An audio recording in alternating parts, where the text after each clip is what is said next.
મહેસાણા નગરપાલિકાની ચૂંટણીમાં રચાયો ઇતિહાસ. ભાજપ કાર્યાલયમાં 28 વર્ષથી પટાવાળા તરીકે ફરજ બજાવતા રમેશ ભીલનો થયો ભવ્ય વિજય. ગુજરાતની મહેસાણા નગરપાલિકાની સ્થાનિક ચૂંટણીના પરિણામમાં એક અત્યંત રોચક અને પ્રેરણાદાયક કિસ્સો સમાવેશ છે.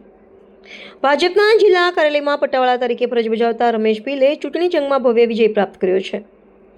છેવાડાના અને સામાન્ય વર્ગમાંથી આવતા એક જમીની સ્તરના કાર્યકરને લોકપ્રતિનિધિ તરીકે ચૂંટી કાઢીને સ્થાનિક મતદારોએ લોકશાહીનું એક ઉત્તમ અને હકારાત્મક ઉદાહરણ પૂરું પાડ્યું છે. પ્રાપ્ત વિગત અનુસાર રમેશ ભીલ છેલ્લા 28 વર્ષથી મહેસાણા જિલ્લા ભાજપ કાર્યાલય ખાતે ઓફિસ બોય તરીકે સંપૂર્ણ નિષ્ઠાપૂર્વક પોતાની સેવાઓ આપી રહ્યા હતા. તેમની લગભગ 3 દાયકાની અવિરત અને નિસ્વાર્થ કામગીરીને બિરદાવીને પક્ષના શીર્ષ નેતૃત્વ દ્વારા તેમને મહાનગરપાલિકાની આ ચૂંટણીમાં સત્તાવાર ટિકિટ ફાળવવામાં આવી હતી. એક સામાન્ય સેવકમાંથી સીધા મહાનગરપાલિકાના કોર્પોરેટર સુધીની તેમની આ સફર સ્પષ્ટપણે દર્શાવે છે કે રાજકારણમાં વફાદાર કાર્યકરોની કદર થઈ શકે છે, જે બાબત સમગ્ર રાજ્યના રાજકીય વર્તુળોમાં ભારે ચર્ચાનો વિષય બની છે.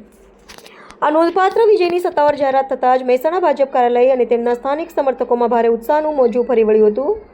ઢોલ નગારા અને ગુલાલ સાથે પોતાની જીતની ઉજવણી કરતા નવનિર્વાચિત કોર્પોરેટર રમેશ ભીલે પક્ષના મોવડી મંડળ અને મતદારોનો હૃદયપૂર્વક આભાર વ્યક્ત કર્યો હતો. તેમણે મીડિયા સાથેના સંવાદમાં ખાતરી આપી હતી કે જે સમર્પણ અને પ્રમાણિકતાથી તેમણે પક્ષના કાર્યાલયમાં સેવા આપી છે, તે જ નિષ્ઠા સાથે તેઓ હવે પોતાના વોર્ડના વિકાસ કાર્યો અને જનતાની સેવા માટે કટિબદ્ધ રહેશે.